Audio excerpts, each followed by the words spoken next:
Okay, minsan pa, good morning. Magandang umaga po. Mukhang ayaw niya na ng English. Gusto niya ng Tagalog. Reading na tayo sa Tagalog. Hmm. So, magandang umaga muli sa bawat isa. I hope Thomas will understand slowly when we speak Tagalog.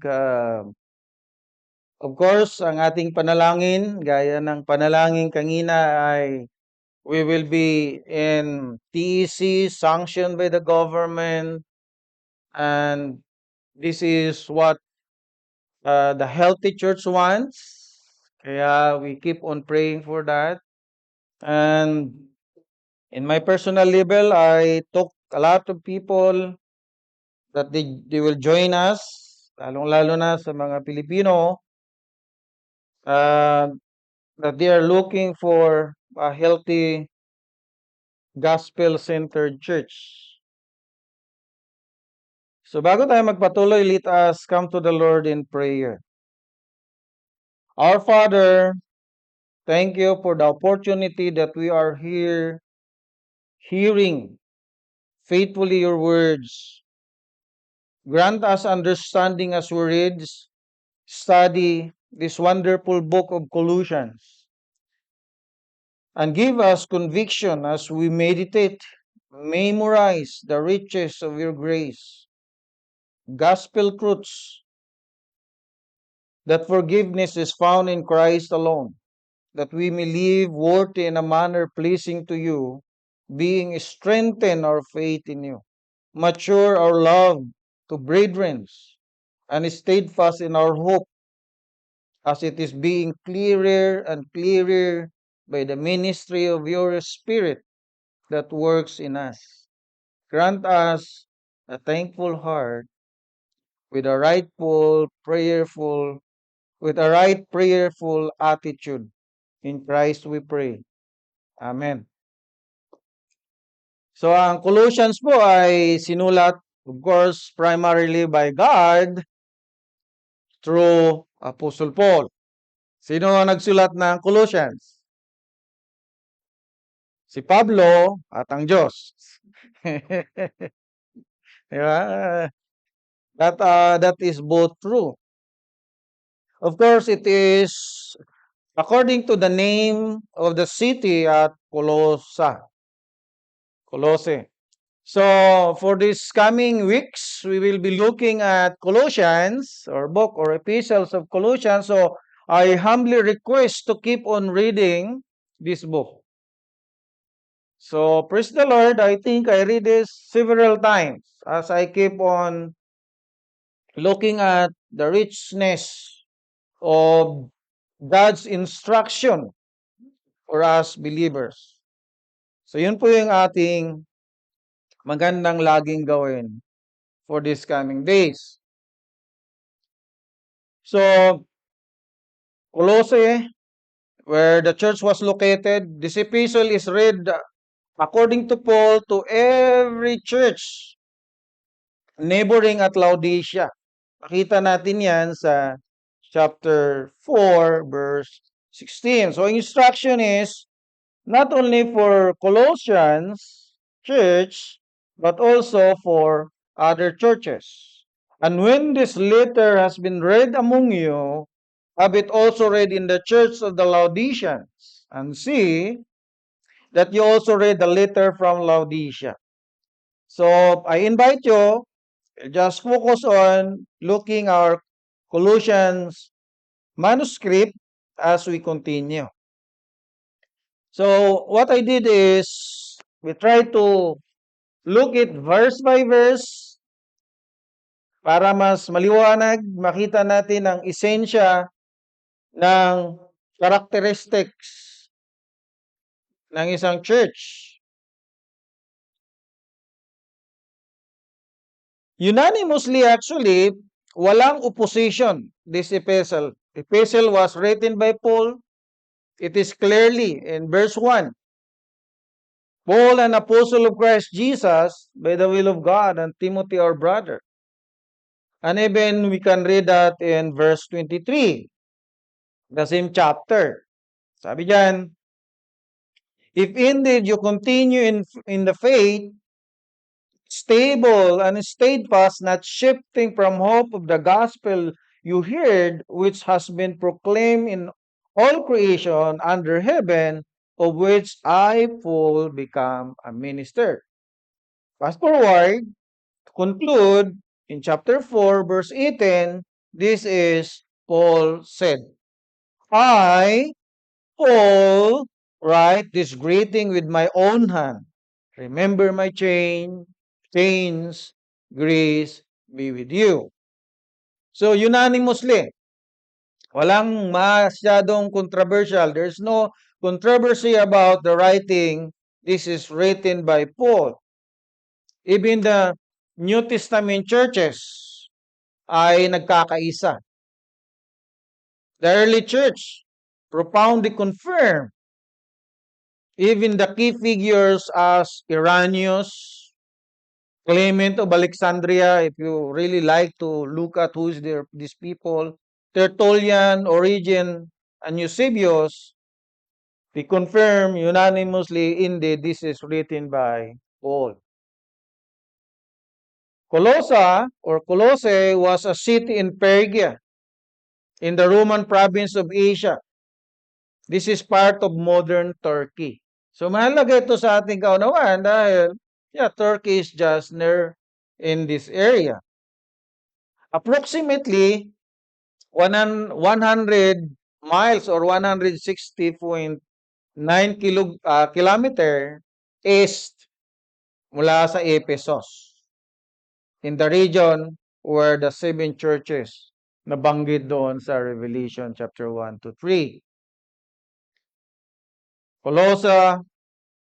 Colossae mainly populated by Gentiles, but there was a large Jewish settlement community dating back from the days of Antiochus the Great. Mula ng 223 to 187 before Christ. Due to the mixed population of Jews and Gentiles in the church or in this church, they were overwhelmed by the heresy. Ito yung heresy na mayroon sa kanila. Jewish legalism and Gentile mysticism. So yun yung lagi ang paborito ng mga hintel natin, yung mystical, yung dreams, yung sabi-sabi at whatever, but the Jewish was legalized about the law, food, so many things, and so on. This church began during Paul's 3 years ministry in Ephesus. Paul was not the founder of this church. Actually, he has never been there. Hindi pa siya nakapunta doon sa Colossians Church. You can read that in chapter 1 and verse 21. We can read that in the same book. But probably, ay si Epaphras na nabanggit dyan sa Colossians ang nagsimula. Epaphras was the one who started this church. In Ephesians chapter 1, chapter 5, verse 7, he was in visit to Ephesus, and from there, marahil doon siya niligtas ng Panginoon. God saved him in Ephesus, and then when he returned, he established this church of Colossians.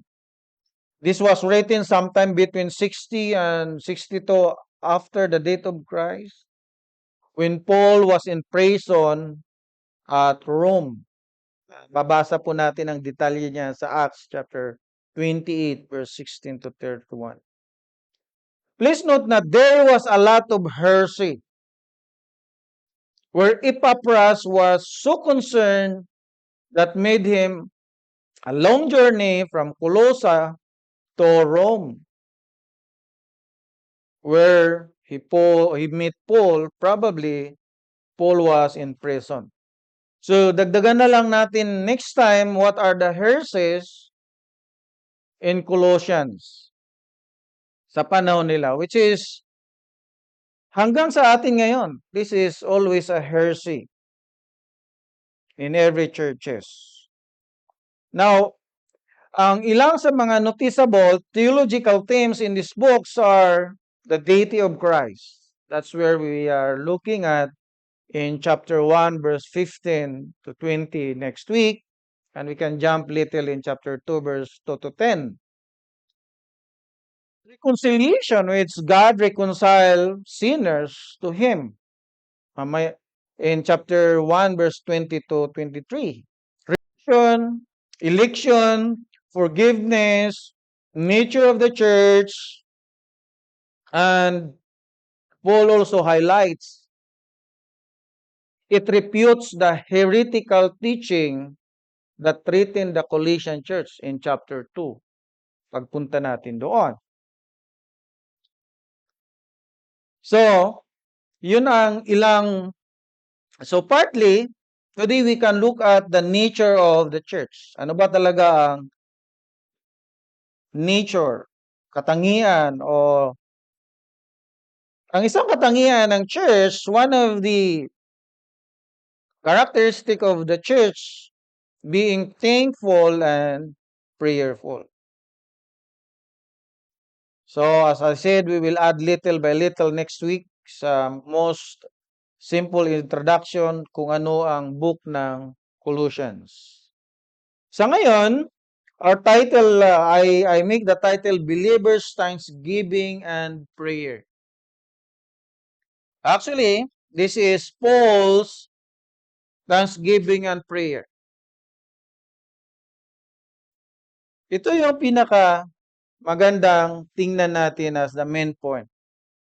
So, pakinggan nyo na lang and I'll try to repeat it again.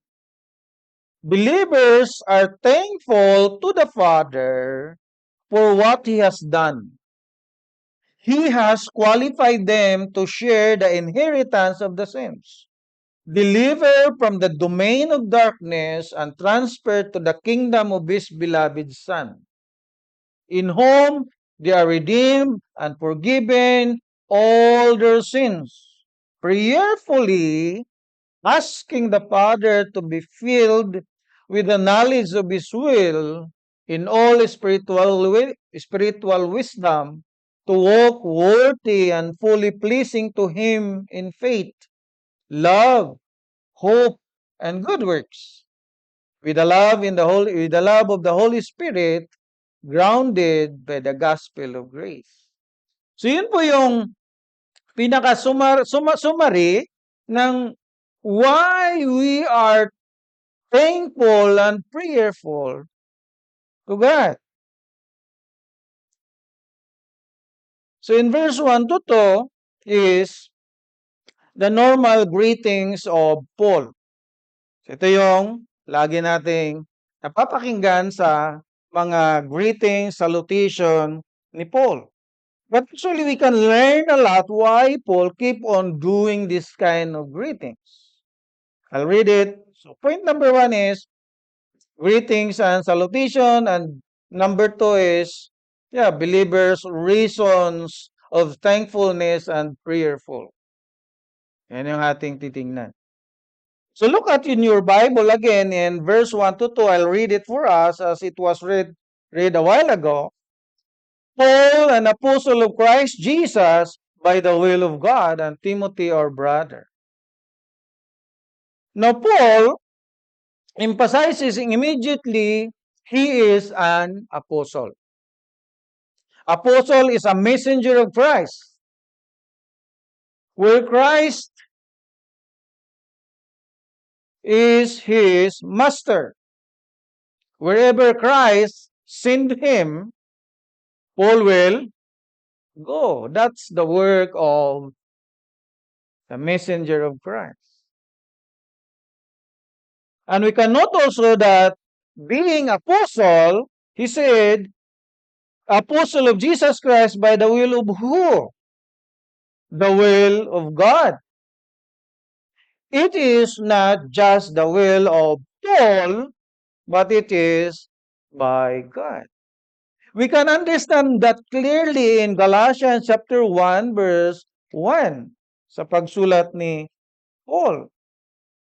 In Galatians chapter 1 verse 1, he says, Paul, an apostle, not from men, nor through man, but through Jesus Christ and God the Father who raised him from the dead. See, his apostleship is not by him, nor his parents, nor anyone, but by God and the Lord Jesus Christ. Now actually, that wording is the same sa pagiging Kristiyano. Ang pagiging Kristiyano natin ay trabaho ng Diyos. It is the work of God why we become Christian. And he mentioned Timothy, our brother. He emphasized that there is someone like Timothy. He is a co-laborer, soldier of the gospel of Christ.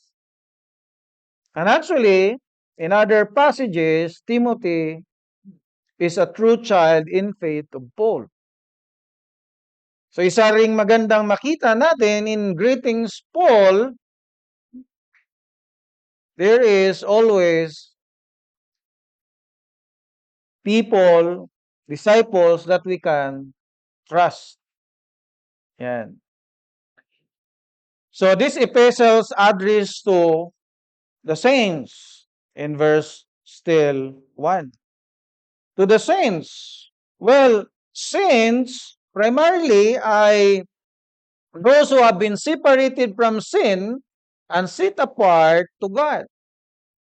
Yung saints here are also reference to who? Reference to the church. Reference to the group of believers. So church are saints of God. Santo ng Diyos. I remember, nagbayad si past President Marcos Sr. ng malaking halaga when Lorenzo Ruiz is canonized to become a saint. Huh? As I remember, it was the time of Ferdinand Marcos. Yeah, they pay a lot of money, but here believers are called saints of God. And in that salutation of Paul, you can just take note to the saints, mga itinalaga, kinuha mula sa kasalanan at tinalaga para kay Kristo or para sa Diyos. The primary characteristic of them is what? Just look at your Bible. Faithful brothers in Christ. They are faithful in who? In Christ. Believers or the church are faithful in Christ. Actually, this is used exclusively in New Testament believers. Verse 4, since we heard your faith in Christ Jesus. So yung faithfulness nila ay kay Kristo, hindi kanino paman. Secondary lang to others. But primarily is in Christ. It is not just the Colossians, Christians, but every genuine believers. Are you a genuine believer? Your faithfulness is always primarily in Christ. At yan ay sprout to the church, brethren, family, loved ones, even enemies. Di ba? So this is the signature of Paul in his always salutation or greetings. He says, grace to you and peace from God our Father. What does it mean really? Why Paul always use this? This is the usual main point of Paul's greetings. Or I would say, this is his signature greetings. Praise to you and grace to you and peace from God our Father. It is a constant reminder by Paul emphasizing that God's grace, believers have peace with God. Dahil sa grasya ng Diyos, kaya nagkaroon tayo ng peace, ng kapayapaan sa Diyos. Paul is always reminding believers that this is indeed by God's grace. Looking at your Bible in chapter 5, verse 1 in Romans, pakikitingnan niyo po ang inyong mga Biblia sa Romans chapter 5, verse 1. It says, therefore, since we have been justified by faith, our justification is by faith, and that is by God's grace. What happened? We have peace with God through our Lord Jesus Christ. Hindi ka nakaaway. So Paul is reminding believers it is God's grace that we have peace with Him. Di ba? Actually, from the greetings of Paul reminds us the gospel of grace. The gospel that indeed in Christ we have peace with God. Dahil kay Kristo tayo ay hindi nakaaway ng Diyos. That is actually worth thanking God and praying others. Lord, you may have grace and peace for my loved ones. Sila na hindi pa nakakilala sa Panginoon. And that is just the greetings of Paul. Number 2, believers' reason of thankfulness and prayerful.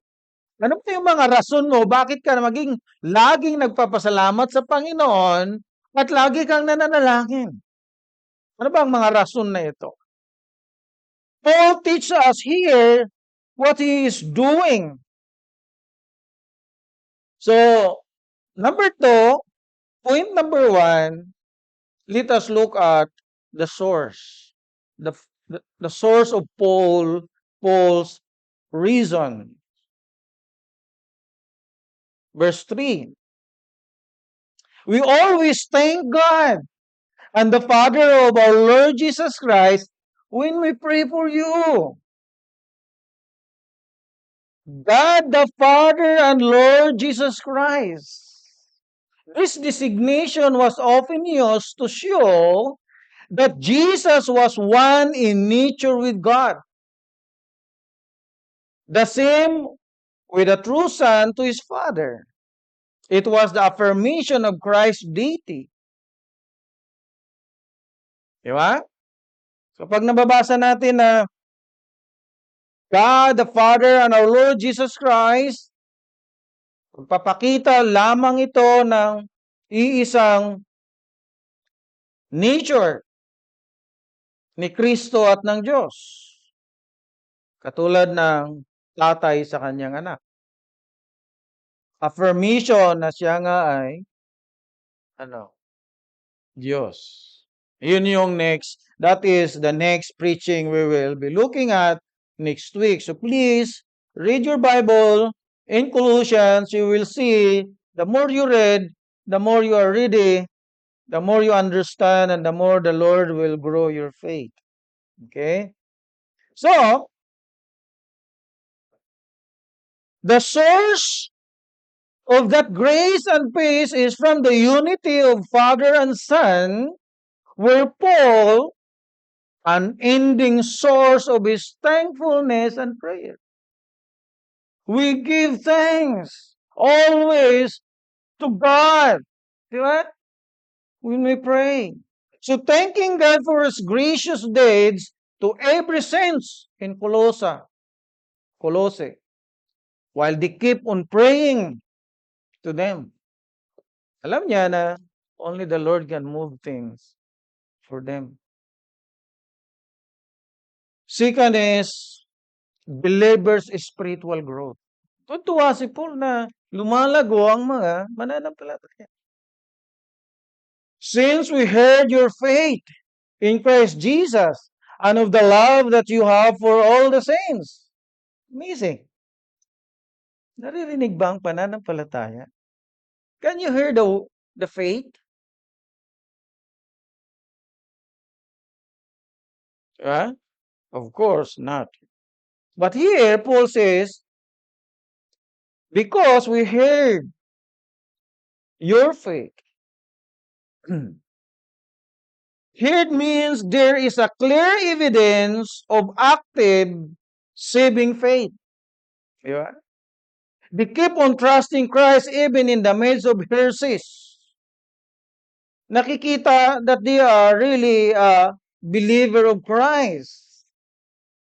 That's why people say, iba yan. That is different guy for the others.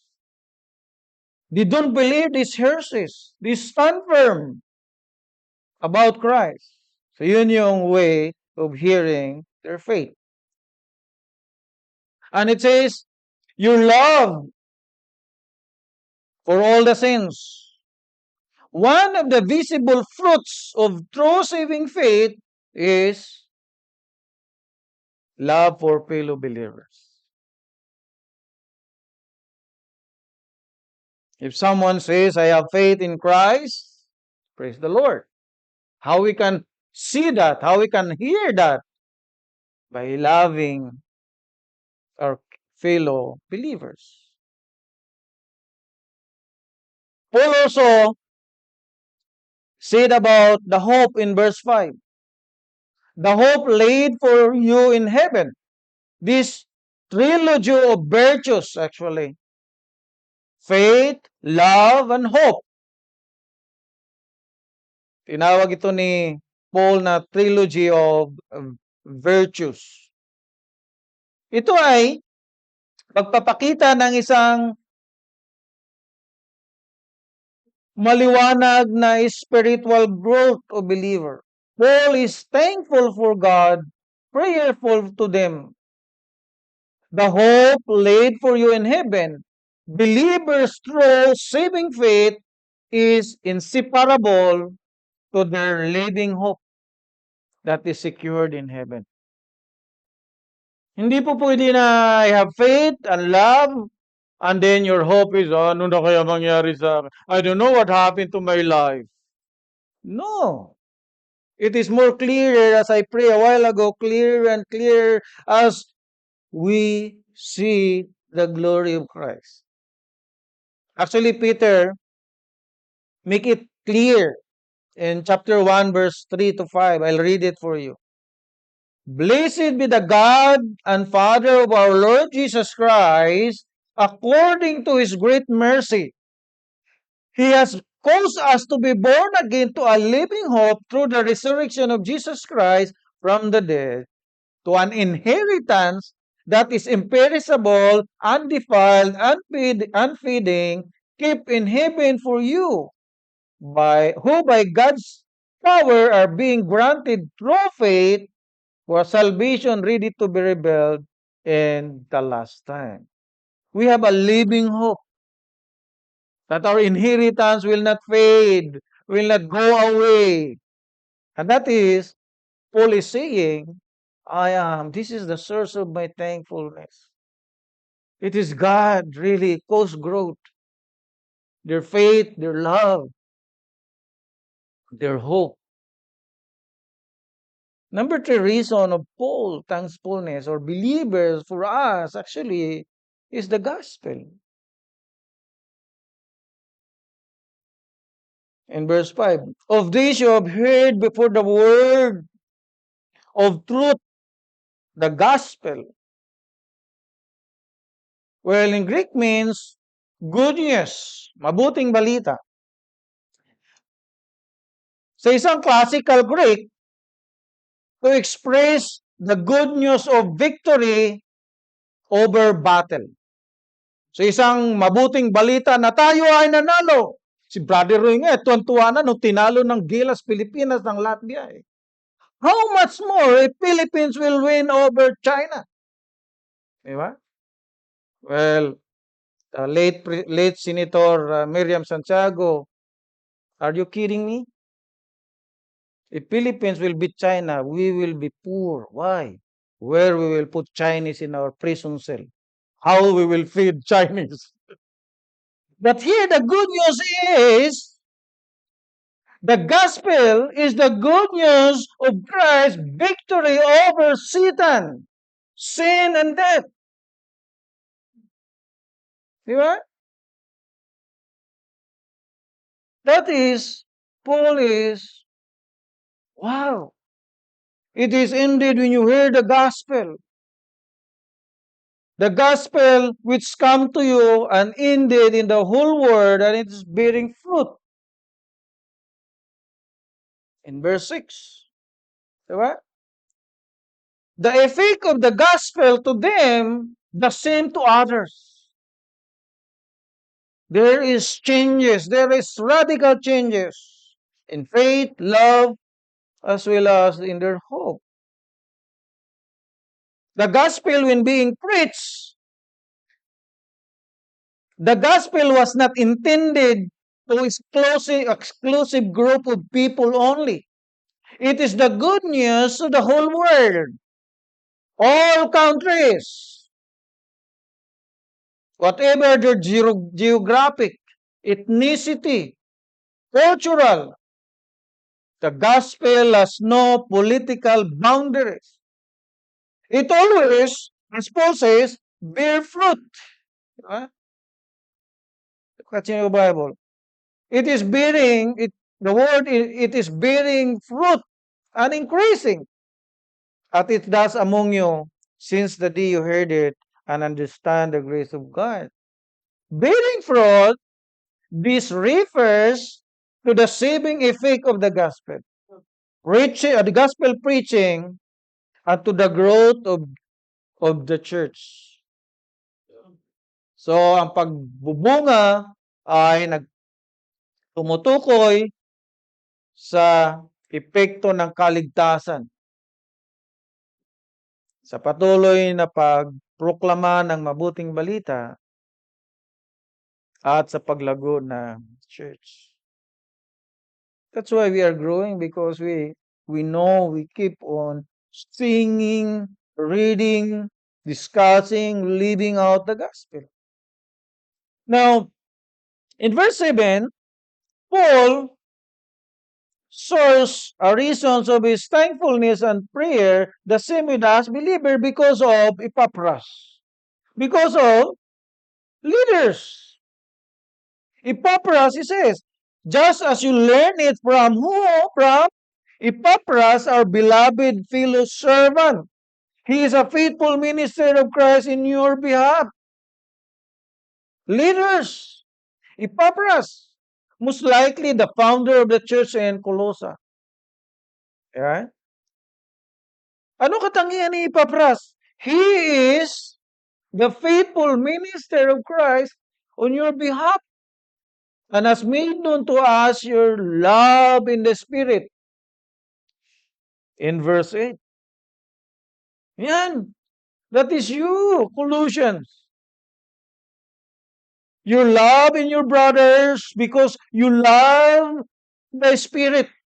The Spirit to keep on proclaiming, convicting, giving you the understanding of the gospel. Epaphras, a leader that are faithful preaching the gospel. They grow in their faith, in their love and hope, which actually the fruits of their love in the Spirit. That gospel that brings their affection to the Holy Spirit as He produces spiritual fruits. The Holy Spirit produces spiritual fruits to these Colossians Christians. The Holy Spirit, the third person of the triune God, as He is at work applying the gospel for the unbeliever that they will be saved, applying the gospel to the believer for them to grow. We are thankful to God for that. When I hear someone sing, when I hear the pastoral prayer, when I hear the prayer of our brethren, rooted in the truth of the God's word, the gospel, it encourages me. It refutes me, actually. It reminds me. We praise God for the leaders. Number 5 is dependence to God for steadfast spiritual growth. Ang pagiging depende ni Paul sa Diyos sa matatag na spiritual na paglago. Yes, we can read a lot in the Bible. We can hear a lot, but it is God who calls growth. Verse 9. And so, from the day we heard, we have not ceased to pray for you, asking that you may be filled with the knowledge of His will, in all spiritual wisdom and understanding, asking God that you will be filled with the knowledge of His will in all spiritual wisdom and understanding. God, fill them.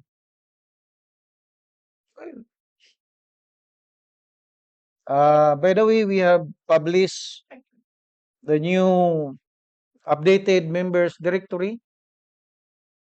And you know who are the members? Just look at it. I like why it is made as our directory for prayer. Diba? I understand Paul is saying, I pray, Lord, that Kuya and Ate will be filled with the knowledge of your will and spiritual wisdom and understanding. We keep on doing that. That's the work of believers in the church. Well, knowledge of His will, literally, ito ay knowledge. The usual one.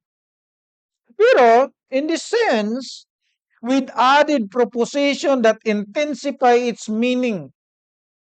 This is not an inner impression or feeling, but a deep and thorough knowledge of the will of God that is finally and completely revealed in the Word of God, the Bible. Hindi pwedeng by the will of God, God's will, pero we are referring to something nothing. No, that's wrong. We are referring in the word, the revealed written word.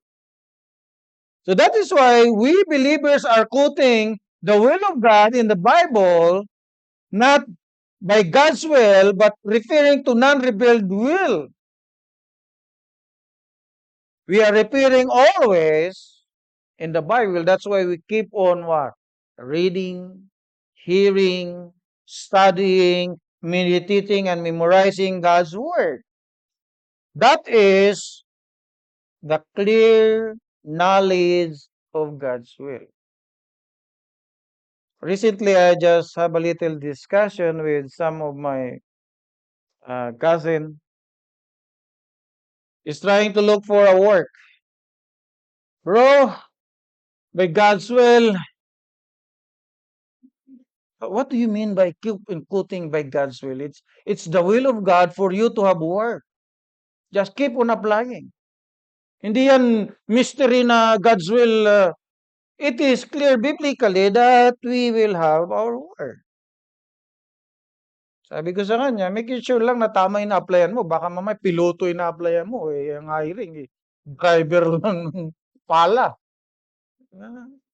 So, It is not repair for unknown. And it says filled with all spiritual wisdom and understanding. Spiritual modifies both wisdom and knowledge. Wisdom is the ability to accumulate and organize principles from the scriptures.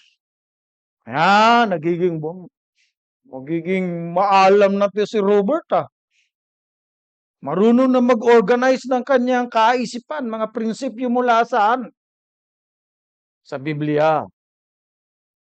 Understanding is the application of those principles in daily living. Di ba? When we read, when we have wisdom, mag-process ang utak, and then we leave it. And sometimes we adjust because we're not able to do.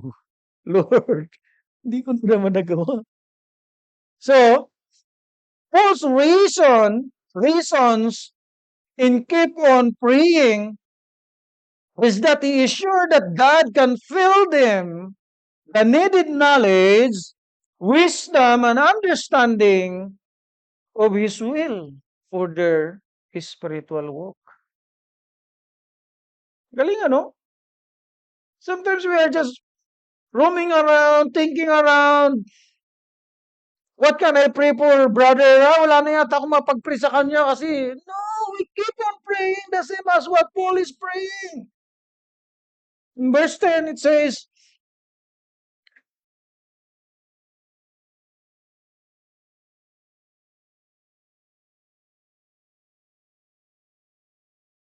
so as to walk in a manner worthy of the Lord, fully pleasing to Him, bearing fruit in every good work, and increasing in the knowledge of God. By that, walk worthy. Sa New Testament concept, this is a call to believers to live consistent with their identification with the Lord who saved him. Di ba? Yung tinatawag na Christian walk. If you said you are Christian, what? You will walk like a Christian. Consistent with your identification with the Lord. Bearing fruit in every good works. Actually, this is spiritual fruit, byproduct of a righteous life.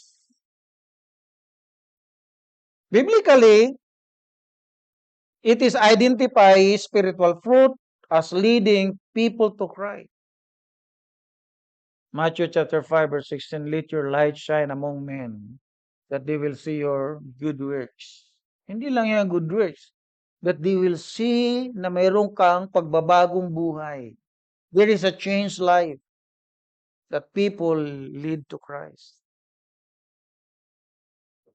Have you ever wondered when you come into the room or some certain conversation, people start saying, we will not talk about it because brother or this guy is here. Yeah, because there is something changes in you. Di ba? Have you noticed it? Naranasan niyo ba yan? Or baka pagpasok ko, ay, yun na! Yun na! Lalong gumanda yung usapan.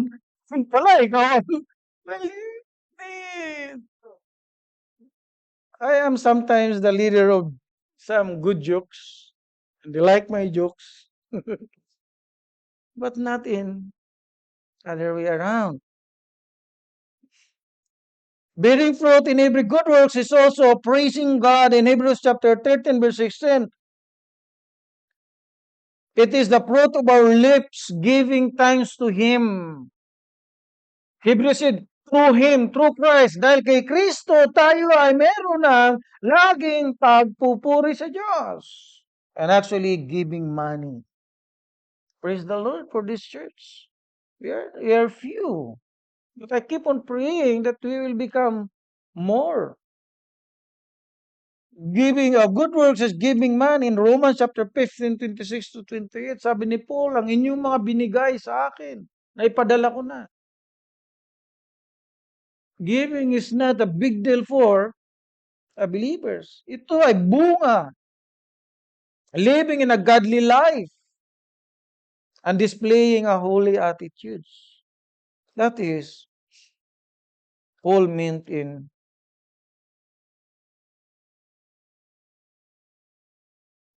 bearing in every good works.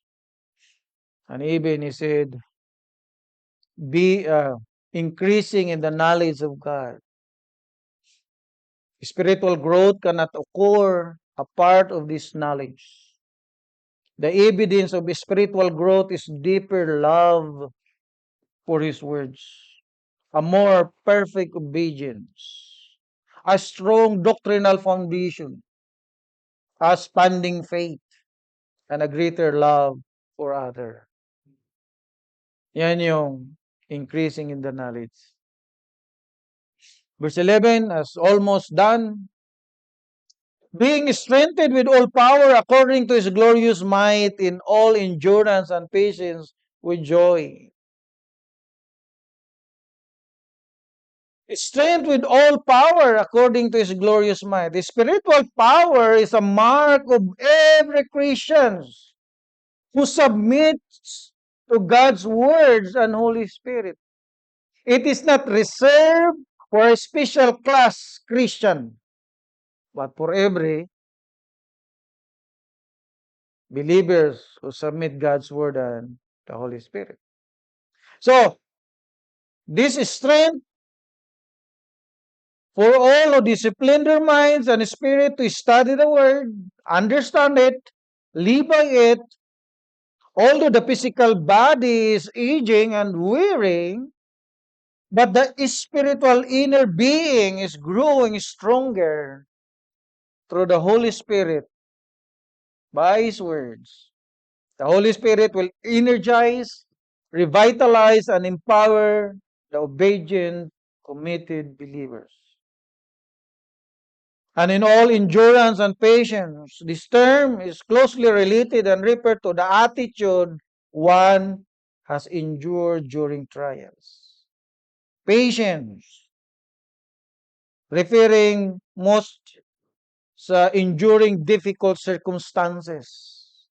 Every believers are, that is endurance. And patience, look at enduring difficult people. Diba? Pasensya na, kapatid. Pasensya mo na yan.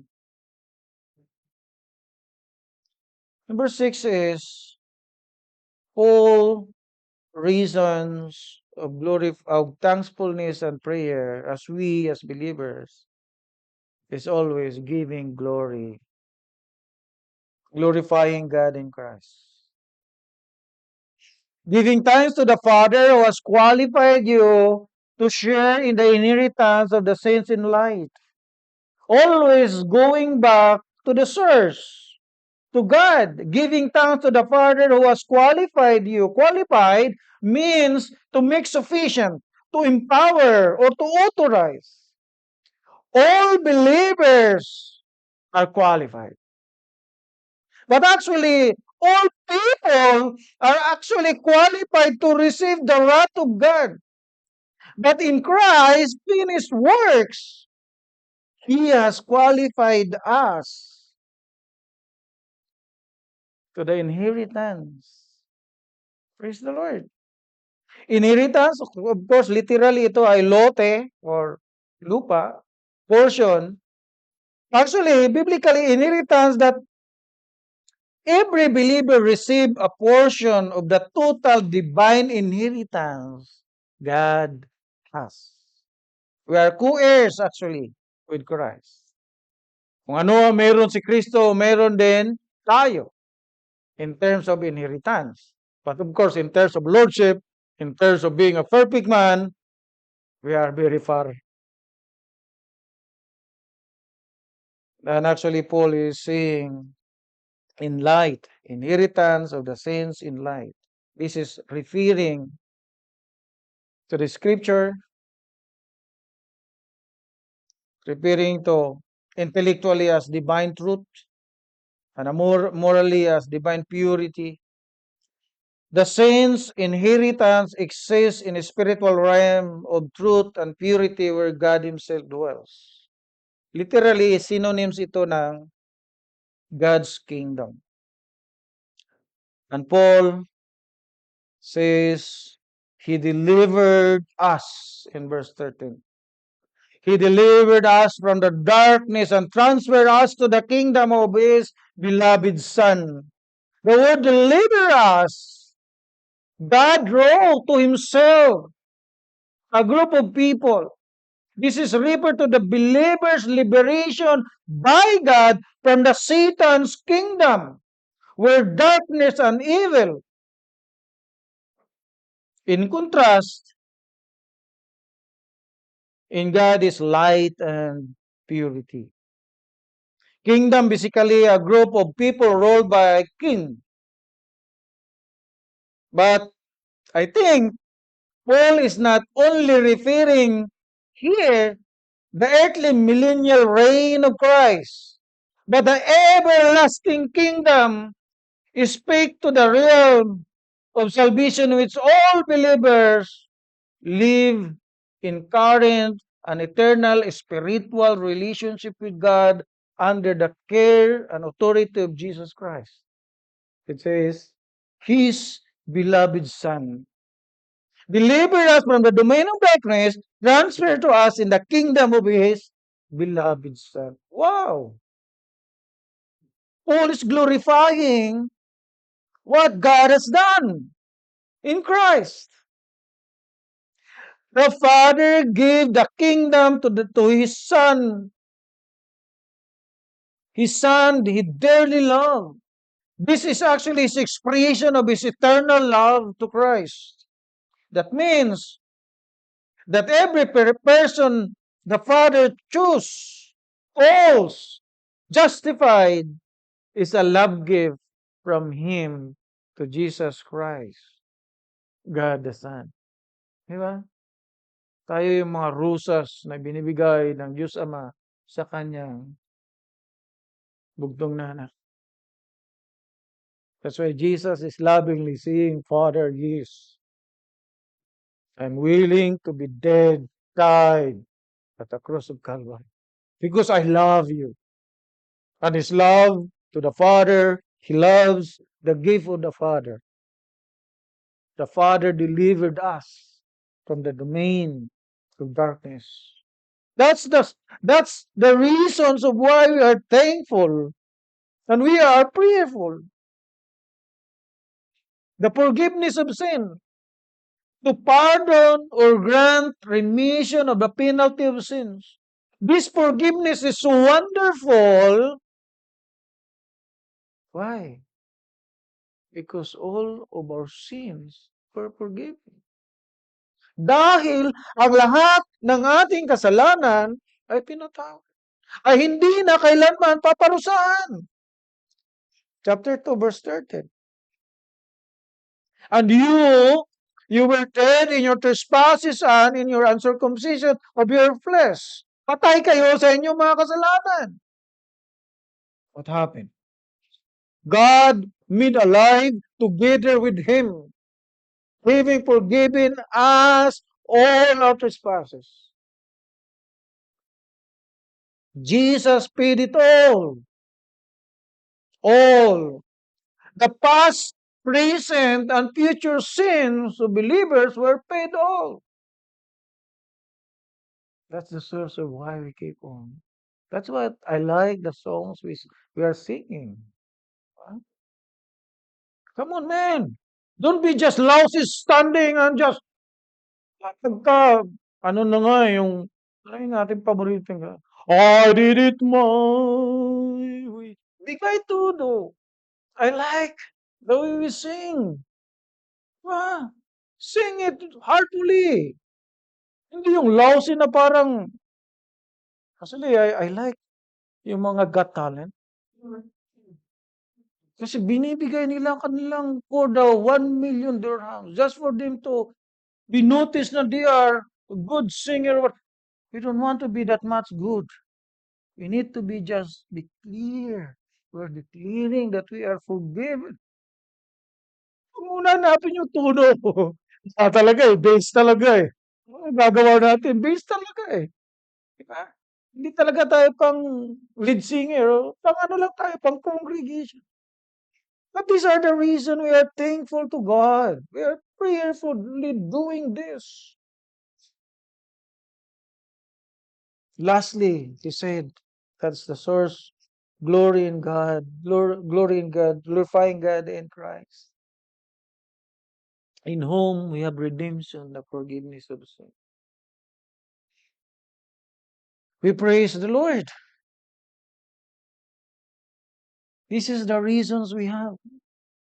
This is what we keep on saying to everyone. This is what the Lord wants us to do.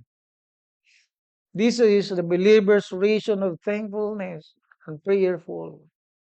Hindi lang dahil wala natin pera, kaya tayo na nagpipray. Hindi lang tayo nagiging masaya dahil may trabaho, dahil maayos ang lahat. Always what God has done in Christ. I pray that every one of us will grow in spiritual knowledge, wisdom, and understanding, so that we are able to walk in a manner worthy, not for ourselves, not for our brethren, worthy and pleasing to God who save us in Christ. Again, believers are thankful to the Father of what He has done. He has qualified them to share the inheritance of the saints, delivered from the domain of darkness and transferred to the kingdom of His beloved Son, in whom they are redeemed and forgiven all their sins. Prayerfully asking the Father to be filled with the knowledge of His will in all spiritual wisdom, to walk worthy and fully pleasing to Him in faith, hope, love, hope, and good works, with the love in the Holy Spirit, of the Holy Spirit, grounded by the gospel of grace. Friends, are you still not sure of your life? I'm asking you to repent your sins. Believe in Christ. That's the good news we have. That's the hope you have. Church, let us continually be thankful to God. Be prayerful. Yeah. This is the demonstration, the work of the Holy Spirit, that someone will hear our faith, that someone will notice our love, that when we are asked of our hope, it is clear to us where we are going. Di ba? Let us come to the Lord in prayer. Our Father and our God, we thank you. As we journey with the teaching of your Holy Spirit in the book of Colossians, give us, Lord, that knowledge, that wisdom, that understanding. Na hindi po ito magiging reading, hearing, but rather it will sprout out in our mind, in our heart, that we will be ready to keep on praying, to receive others as well. Bless this church, Lord, as we look at this wonderful book. In Jesus' name we pray. Amen.